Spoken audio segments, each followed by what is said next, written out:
First, let me remind to you guys what the alternative we bring here today. We encourage women to pursue the ultimate goal in their life and orient them to go for higher position in the society. So let me go to some rebuttal for the opposition side. You say that we are here just to create conflict to the society.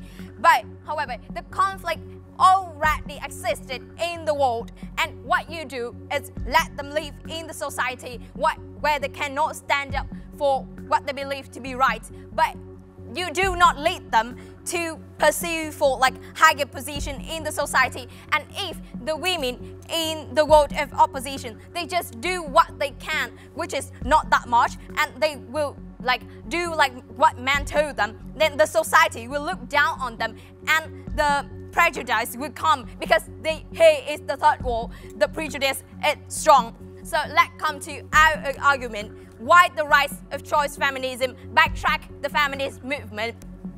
Let's come to some important characterization here. Rights a women enjoy right now.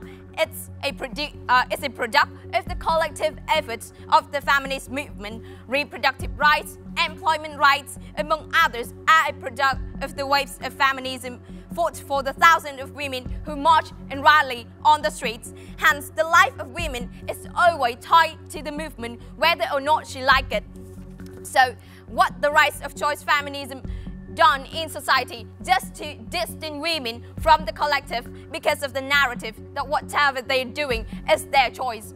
So the rise of choice feminism changed the way we view feminism from a collective standpoint towards an individualistic approach. One, because everything is about freedom of choice and individual empowerment, more and more women become self-interested and are unable to consider the general views of feminist movement. Two, when freedom of choice is the dominant discourse, it weakens the movement because instead of cohering as one, women excuse themselves by saying, I will mind my own choice. So instead of getting more numbers in rallies or in voting policies, the rise of choice feminism has made it harder to make women coalesce together. No thanks. Three, there are choices in the status quo that made it significantly harder to advance women's rights. When more and more women choose to be housewives, it sets the discourse on dismantling the narrative that women shouldn't be content at home to step backwards. So what are the impacts here? First, there are less women who care about the cause for the collective. Two, when there are less women, we are unable to vote progressive politicians. We are weak in number. And three, we are unable to sway more moderates because they see that some women are not affected, so they think that there's nothing wrong. So the rise of choice feminism just weakened the foundation of feminist movement compared to the world that the proposition side brings here today.